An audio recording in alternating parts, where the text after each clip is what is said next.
Përshëndetje, shikues të Klan Kosovës. Sonte kemi një temë jashtë fokusimit të krimit të vrasjeve. Një temë normale, realisht që lidhet me vitin e Skënderbeut, të cilën në vitin e kaluar, bashkë me kryeministrin e Kosovës, pastaj me dy presidentët, e inauguruan në një farë mënyrë që viti 2018 të jetë viti i Skënderbeut. Natyrisht, se pak njerëz mund na flasin për një koncept se çfarë përfaqëson realisht pas kaq viti i Skënderbeut dhe pse një njeri kaq i madh në histori, në shqiptare, preket edhe tash merret si pikë referencë e identitetit. Sidomos në një rrethonke tjetër, e kjo rrethon është në një Kosovë multietnike dhe një Kosovë tjetër me një përpjekje të një identiteti tjetër. Blerim Latifi, filozof, është këtu, por nuk do të jetë vetëm kjo tema e sonme, do të prekim pak edhe gjykatën speciale. Është çudi se Blerimi me shkronjat e tij nuk e huq temat e mëdha si kjo, por ndoshta kemi zënë sot që mbas temës Skënderbeut ta prekim në gjykatën speciale. Blerim, mirë se erdhe. Mirë se gjithë. Atëherë, më dërim në qenë fillim, kur është prekur viti ose tema,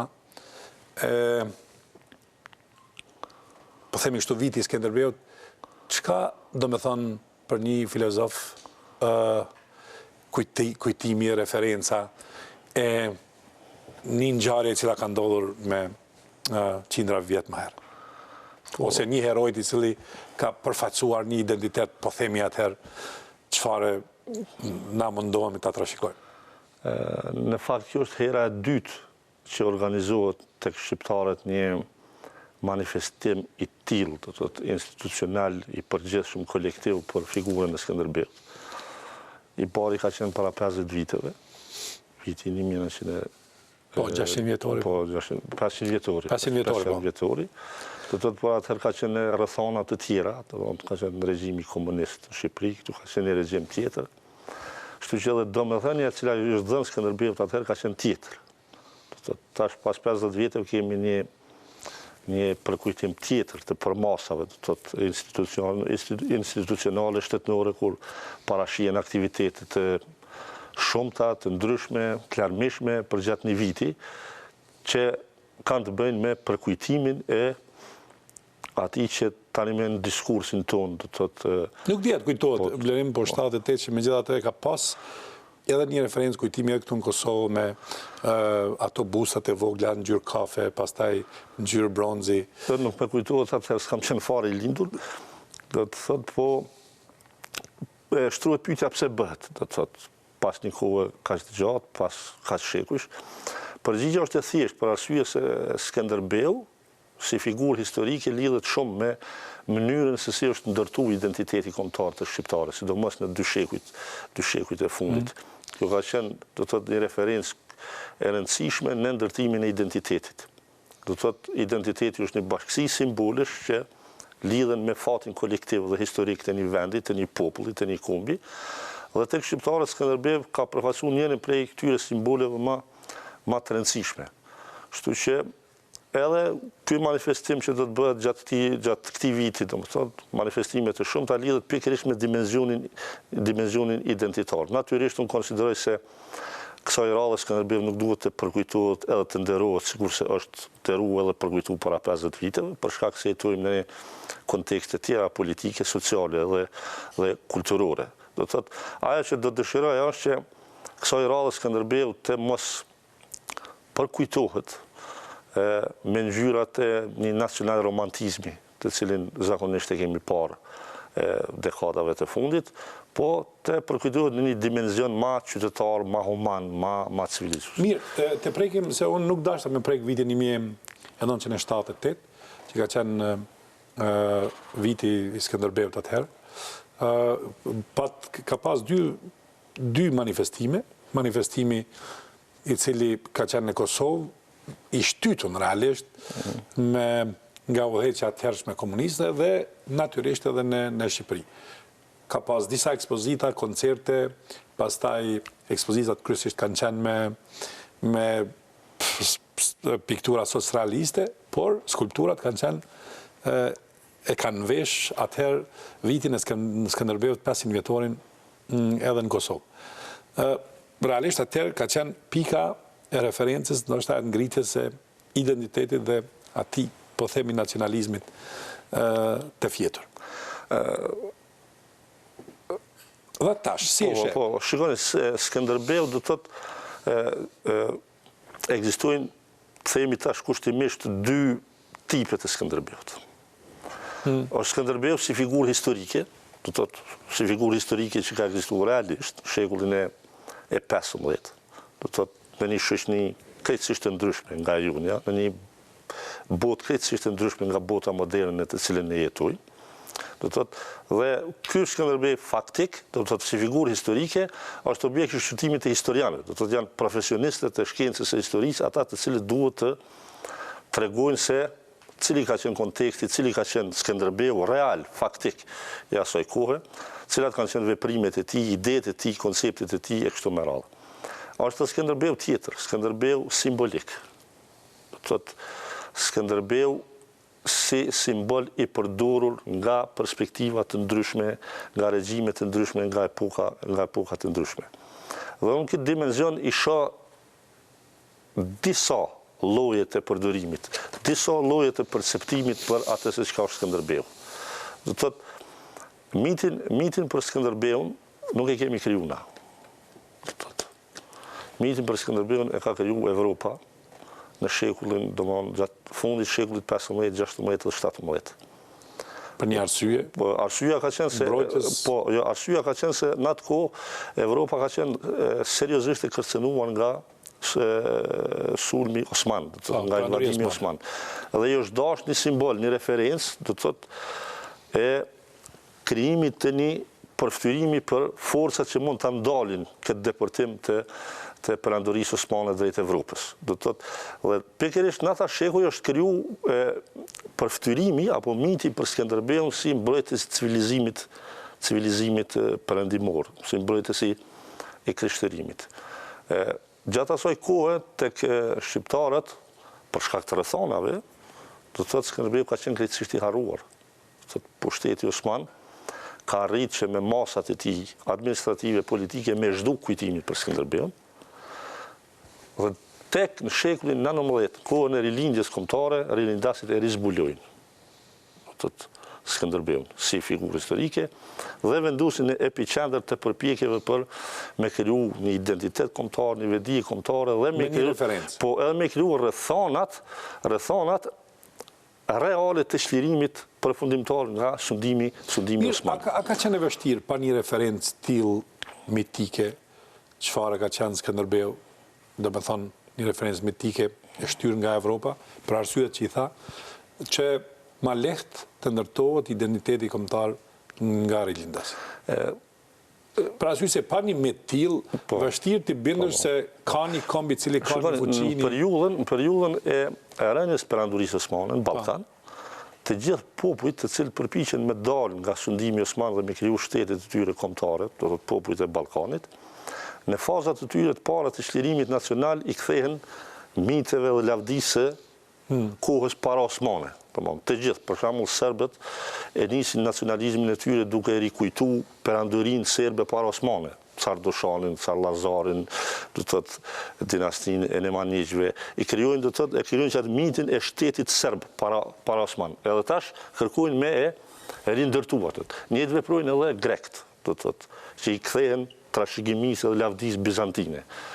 Njëjtë veprojnë edhe shqiptarët. Shqiptarët e rizbulojnë Skënderbeun dhe marrin si model të rezistencës edhe të përpjekjes për çlirim kombëtar. Ky ka qenë Skënderbeu i rilindasve, si figurë e çlirimit kombëtar.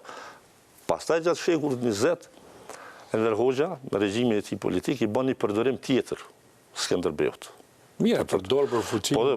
Në funksion të pushtetit vet. Mirë, po Skënderbeu. Edhe brenda lirisë tash. Ta shohim brenda lirisë ti ke vitin e Skënderbeut, këtë vit, iniciuar nga Edi Rama, dhe i përkrahur nga 2 presidentët dhe nga kryeministri Ramos Haradinaj. Më thuaj, realisht kjo bjen në një farë mënyrë ndesh me një përpjekje të identitetit kosovar apo jo? Në një Kosovë të pavarur, kur festojmë në 10 vjetorin e saj, një vit i cili e don fuqizimin e identitetit shqiptar përmes figurës Skënderbeut. Gjithashtu, edhe prekjes se po kësaj figure edhe në Maqedoni. Por, edhe të ikjes nga ky identitet, nga po themi, nga ajo islami i cili një pjesë e tyre nuk e pranojnë si figurë mitike të shqiptarizmës. Po, raporti... Ti bëra disa pyetje në... Raporti i identitetit ta quajmë ashtu multietnik të shtetit të Kosovës, me figurën e Skënderbeut është një raport pak problematik. Dhe kjo problematik del prej një faktit thjesht, se në themel të shtetit Kosovës realisht ekziston një kontradikt serioze. Do të thotë, formalisht, juridikisht, konstitucionalisht, Kosova është një shtet multietnik, multinacional. Do të thotë, kushtetuta është atil, ndërsa simbolikisht, do të thotë, me atë rendin simbolik të shtetit Kosovës, na kemi figura identitare që lidhen me nacionalizmin etnik. E njëra për tyre është edhe Skënderbeu. Dhe shumë problemet të cilat neve na dalin her pas here, vinë pikërisht si rezultat i kësaj kontradikte. I vështirësisë me pajtu multietnicitetin formal, juridik, konstitucional që kemi të shkruar në kushtetut, kodifikuar në kushtetut, dhe mënyrës se si ne i mendojmë themelet e këtij shteti. Do të të njëre në na jemi etnosimbolist, etnonacionalist, në anën tjetër jemi multinacionalist, multikulturalist, multietnik. Kjo është kontradikt që her pas herë shfaqet, mirë po zakonisht populli jenë mësu edhe shteti jenë mësu me jetu me kontradikta, kështu që edhe ne nuk besoj se dhe ta kemi. Mirë po, të figura Skënderbeut, realisht, është interesant që spaku serbët mundohen të marrin diçka nga ai, duke u thirrur në martesën e tij dhe realisht e kontestojnë, sa që merret si referencë pika identitare dhe simboli i Skënderbeut për shqiptarët, e kontestojnë po themi me figurën biologjike. Po në Ballkan spaku 2 shekujt e fundit. Ka ekzistu një kulturë shumë përhapur, një mentalitet, kur popujt dhe shtetet nuk përpiqen me rrëmby njëri tjetrit vetëm territorët, po dhe figurat historike. Në vërtet, po. Do të thotë, njëjtë kanë vepruar serbët, janë mundu me ky debat i bili për përkatësinë e Skënderbeut ekziston qysh për shekullit të 17. Do të thotë, kur Frank Bardhi polemizon me atë priftin bosnjak lidhur me përkatësinë etnike të Skënderbeut dhe ka vazhduar gjithmonë. Do të thotë, ekziston një traditë e gjerë, pe cilët nuk bën përjashtim as na. Do të thotë, grekt ashtu, një kohë gjatë ne jemi marrë shumë me atë sa është Aleksandër Shqiptar apo grek. Do të thotë, është një përpjekje jo vetëm mja grabit territorit të universitetit, po edhe figurat historike. Po vetëm mënyrë përmes kësaj simbolike me jetu me një identitet, se për ndryshe shumë vështirë. Identitet, po me përligjë në një farë mënyrë të drejtat historike, me një territor të caktuar. Këto grindje në instancë fundit kanë të bëjnë me kontrolin, me sundimin, me pushtetin me një territor të caktuar. Për shembull, e ke një rast shumë... Çfarë vujtje ka Maqedonia? Një rast elementar, do të thotë ki betejën e Kosovës. Nuk përmendet se betejë e dytë e Kosovës, që duhet netin nga 1448, ku kanë luftuar hungarezët kundër turqëve, ka qenë betejë shumë më e madhe. Ajo nuk përmendet, askush nuk interesohet për to, as nuk e problematizon, për shkak se hungarezët nuk kanë konteste territoriale në këtë vend. Do të thotë, sikur të kishin, faktikisht, në atash nuk do të kishin problem me, ta zëm kushtimisht me Tsar Lazarin, probleme simbolike, po me janë shunjadin. Do të thotë, historia faktikisht është gjithmonë në funksion të pushtetit. Do të thotë, edhe shkruhet faktikisht nga perspektiva e pushtetit. Nga kjo nuk po në përjashtim as figura Skënderbeut natyrisht. Mirë, ndoshta duket e çuditshme pyetja që do ju bëj, por figura Skënderbeut është lidhet me 10 vjetorin e pavarësisë e Kosovës. 10 vjetorin e cila kjo pavarësi që vjen nga një luftë e vitit 1999. Na po flasim për një figurë që ka referencë historike, që ka një referencë identitare, një memorie dhe një, po themi, vazhdimësi të emocionale identitare. Por, të gjitha figurat e luftës të afërt, në 10 vjetorin, sikur janë ma pak tjetushme se sa një figurë që është 550 vjeçar. Në një farë mënyrë na mundohem të arrujmë figurën e Skënderbeut, por luftarët tjerë të kësaj lufte, gati që nuk ekzistojnë si figura që prekin emocionin e njerëzve që jetojnë në 10 vjetorin e pavarësisë.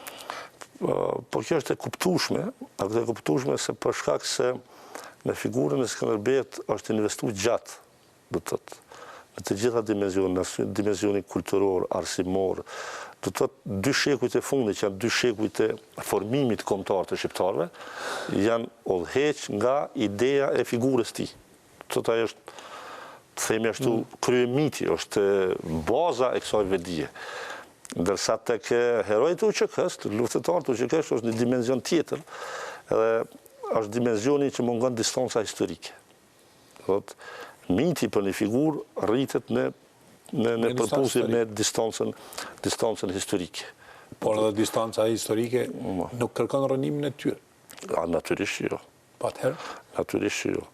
Patëherë gjithçka bëhet, të rënohet gjithçka që është realisht pjesë e kësaj lufte, figurat, po themi, konkrete, me emrat përveç. Po, unë pak më parë përmenda se historiografia edhe të shkruarit e historisë është gjithmonë e lidhur me luftën për pushtet. Është në funksion të luftës për pushtet. Dhe kontestet aktuale, do të situata aktuale në të cilën ndodhet Kosova, problemet me të cilat ajo ballafaqohet, problemet ndërkombëtare të saj, besa shpesh edhe problemet e brendshme të luftës politike, kanë ndikimin e tyre edhe në përftyrimin, do të thotë, për të kaluar në afërt, që është lufta ushtrisë-lirëtare të Kosovës. Mirë, po unë konsideroj se lufta ushtrisë-lirëtare të Kosovës, do të thotë, është forma e fundit, do të thotë, në serinë e gjatë të lëvizjeve politike tek shqiptarët, të cilat janë frymëzuar nga përftyrimi i Skënderbeut. Janë frymëzuar nga modeli i rezistencës edhe luftës së Skënderbeut. Të gjithë ata që në kuadër të historisë së shqiptarëve, në kohëra të ndryshme, në rrethana të ndryshme janë munduar me bëu diçka në funksion të identitetit kombëtar, në funksion të formimit kombëtar të shqiptarëve, gjithmonë janë frymëzuar edhe janë përpjekur me imitu atë që është përftyruar si lufta e Skënderbeut. Që pyes me që thash në fillim që nuk ke folur fare këtë rast, nuk ke shkruar për gjykatën speciale, për arsyena të kuptueshme, por nëse po flasim për herojnë në Skënderbeu, për luftën, e cila gjithmonë sa shkon koha merr për masa më madhështore. Megjithatë, heroi sot duket ndryshe në luftrat bashkëkohore. Shpesh herë është heroizmi i tij është i dënueshëm, është në tribunal. Ç'lidhje ka, për shembull, a jap një dimension Skënderbeut dhe gjykatës speciale. Duket absurde pyetja, por besoj që heroi dhe heroizmi shpesh herë mundet të përfundoj në një gjykatore në shekullin bashkëkohor. Po, thash, ku drejtat e njeriut janë përtej heroizmi. Ushtria shqiptare e Kosovës është produkt i një trashëgimie të ndërtuar gjatë. Një trashëgimi çlirimtare, që i ka rënë pikërisht në mitin, në përftyrimin e Skënderbeut. Do të thotë. Dhe tash nëse ndërtohet një tribunal i cili e vën pikë pyetje këtë trashëgimi, faktikisht i bën se është një lloj gjykimi edhe i qasoj tradite çlirimtare të cilën faktikisht e ka kriju që rezistenca e Skënderbeut. Do të thotë. Sepse ushqeja është pjesë që asaj trashëgimie. Mirë. Është, po. Po nalim të heroizmi i tashëm, i luftetarit ka dimenzion këtë tjetër. Çdo gabim i tij gjykohet rand, edhe emocioni i luftës kur teprohet përfundon në gjykatore dhe heroizmi është shumë i kufizuar në krahasu me heroin e dikurshëm, i cili pamëshirshëm ka vrarë për liri, kurse tash pamëshirësia është diçka tjetër. Po natyrisht ne jetojmë do të thotë në një periudhë tjetër e cila ka koncepte tjera, jo vetëm për lirin, po edhe për luftën, edhe për atë që është heroike, atë që është tragjike. Çfarë është heroike sot? Të një luftar, për shembull, cili është dimensioni heroik i tij? Se është nëse ta zam të gjithë komandantët e ushtrisë shërbimtare të Kosovës përfundojnë në gjykatë. Çka mbetet nga heroizmi? Çka mbetet nga lufta? Çka mbetet nga, për shembull, nga e drejta për të qenë i lirë dhe për luftuar për lirinë? Këto janë pika të cilat realisht e kanë përmbajtësore herojnë. Çka mbetet nga heroizmi nëse përfundon si kriminal? Natyrisht është shumë problematike. Shumë problematike me vendos do të thotë në gjykatë dhe para një tribunali, ashtu të themi, një lëvizje shlirimtare. Do të thotë sepse të relativizon deri në absurditet, deri në paradoks konceptin e lirisë, edhe konceptin e përpjekjes për me ushtru nga një regjim shtyps, nga një regjim brutal. Sa i përket gjykatës speciale, unë konsideroj se aja është një pasoj e përpjekjes, një përpjekje gjatë që ka ekzistuar qysh për viteve 90, qysh për viteve 90 në teritorit e ish Jugosllavisë, për me vendos një lloj ekvivalence morale e mes të gjitha palëve të përfshira në konflikt. Kur po flasim për ekvivalencë morale, atëherë s'ka drejtësi. Si të folsh me ekvivalencë morale, drejtësia është jashtë. Për shembull, nëse gjykata speciale faktikisht bazohet në referencën e raportit të Dick Martit, ne dimë se Dick Marti ka qenë pikërisht një prej personalitetet të shumta, i cili gjithmonë e ka mbrojtur linjen e kësaj ekvivalence. Do të thotë gjithmonë ka ekzistuar një disa qarqe edhe politike edhe intelektuale të cilat kanë konsideruar se në konfliktet e Jugosllavisë të gjithë janë të barabartë. Moralisht, të gjithë kanë bërë krime, të gjithë janë barbarë dhe duhet të trajtohen dhe të gjykohen njëjtë. Unë konsideroj se në një farë kuptimi gjykata speciale është një lloj pasojë e kësaj doktrine të barazimit moral dhe të ekvivalencës morale.